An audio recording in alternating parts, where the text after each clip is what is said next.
Hey guys, welcome back to the old Rewind Show YouTube channel. Today I've got something very interesting on my bench for you radio geeks out there, especially you pirate radio DJs and anybody that was around during the pirate radio scene.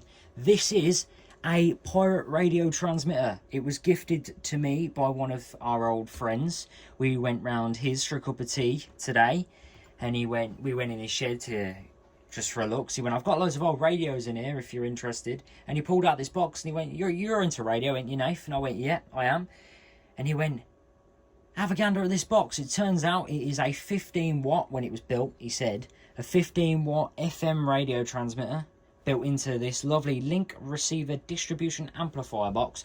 Nice little badge there for you people out there that know what that is. On the back, I'll show you now. On the back is where all the old sockets used to be. It's got a mains input, 240 volts, a RF out, disguised as an RF input, a little grounding screw. And on the front, it is rack mount. It's one of the only pirate radio transmitters I've seen that is rack mount. 2 RCAs for your audio input, a nice little volume pot. I don't know if that works or not, he didn't say. An AC power neon fuse holder and a DC power neon. So once you give it me, I thought I'd come back and I'd make a lovely video and find out, on a dummy load of course, if it is still doing the power it did when it was built, and what it looks like inside, and also what the audio quality is like. Right now I'm going to jump cut to a nice little time lapse of me opening it. And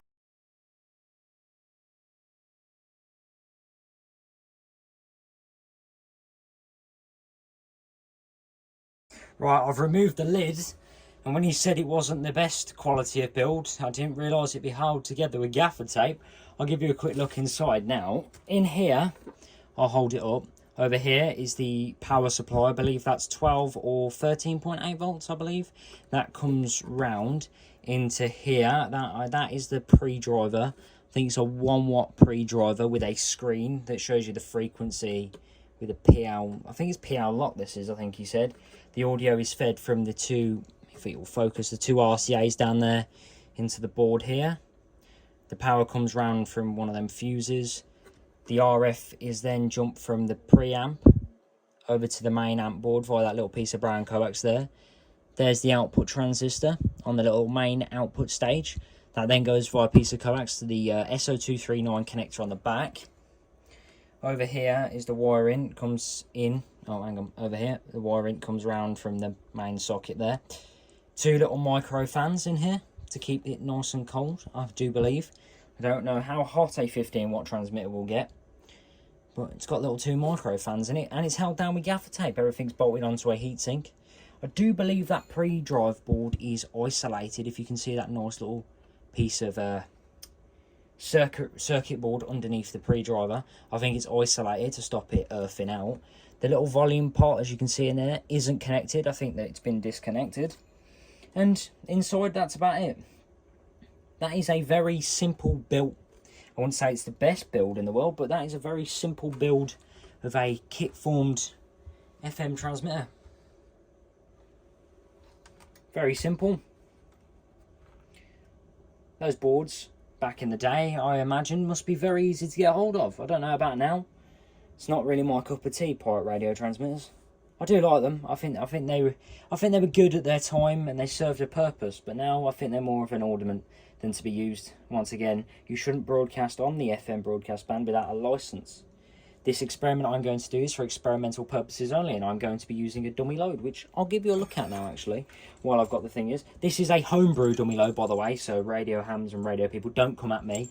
That is a 50 ohm, 250 watt resistor wired to the back of a chunky heatsink on some coax with a SO239 plug on the end of it. It will work up to about 100 watts, I think.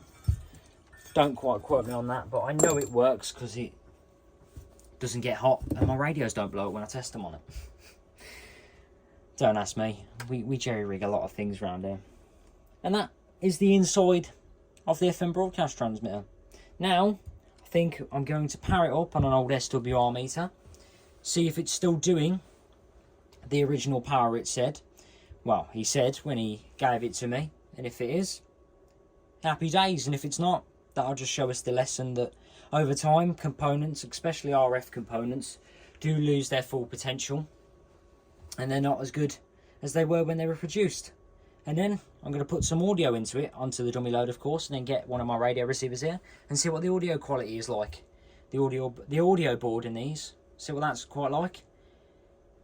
Anyway, jump cut to when I've got some power running through it. Now the lid's back on and I've found a mains lead. I'm going to do a quick power test on it and see if it's still doing the original 15 watts that he said it was when he built it. I've got a nice SWR meter here that does 1.8 megahertz to 160 megahertz, which should be good for this transmitter. I believe he said it was on 106 something when he handed it to me out at the old shed. He said, I can't quite remember, but I think it's around there. So this SWR meter should be more than adequate for measuring the power on there. If anybody wants to check it out, it's an AV201. I think it's by a company called AV or something. There it is at the back. AV Air Electronics 201. You can also put a 13.8 volt power supply in it and it'll make the light work. I'm going to put it in TX here and I'm going to stick the other end of this patch lead into the back of the transmitter and the antenna I'm going to put on the dummy load. Let me just screw it in for you. These are ever so finicky sometimes.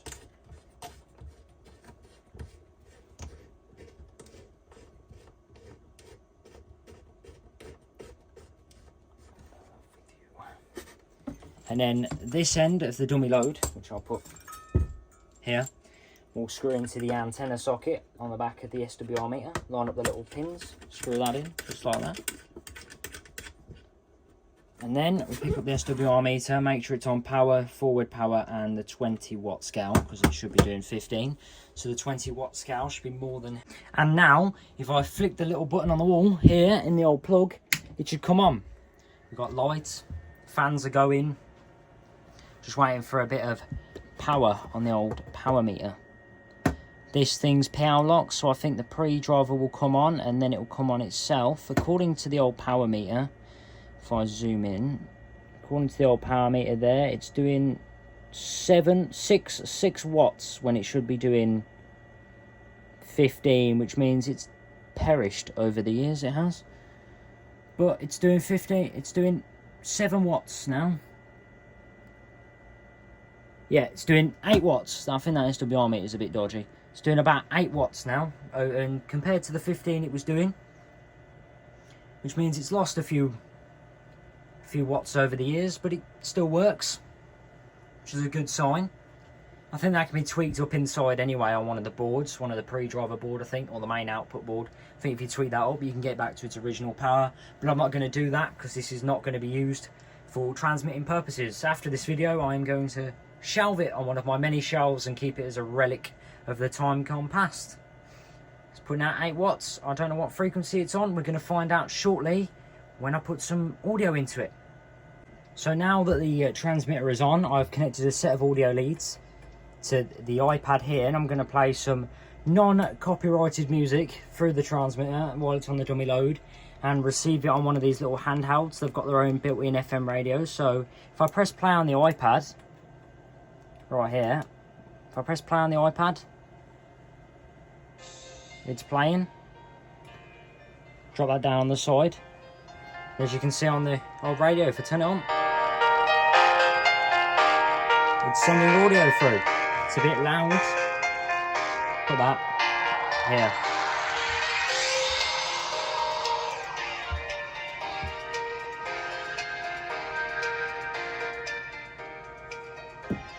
There you go. Nice, clear audio from the iPad into the transmitter, through the dummy load, and then back to the radio.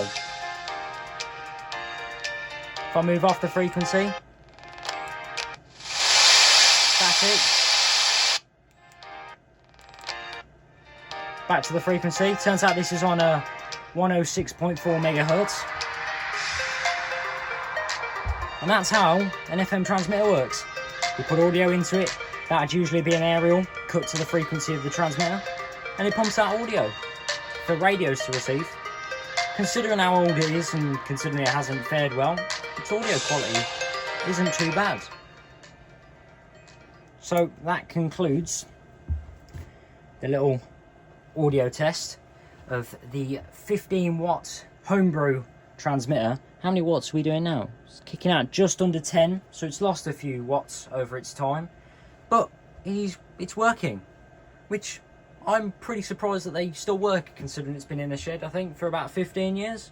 So I'm quite pleased with that. So after this video, I'm going to house it as one of the relics of the time, and it's going to go on the shelf.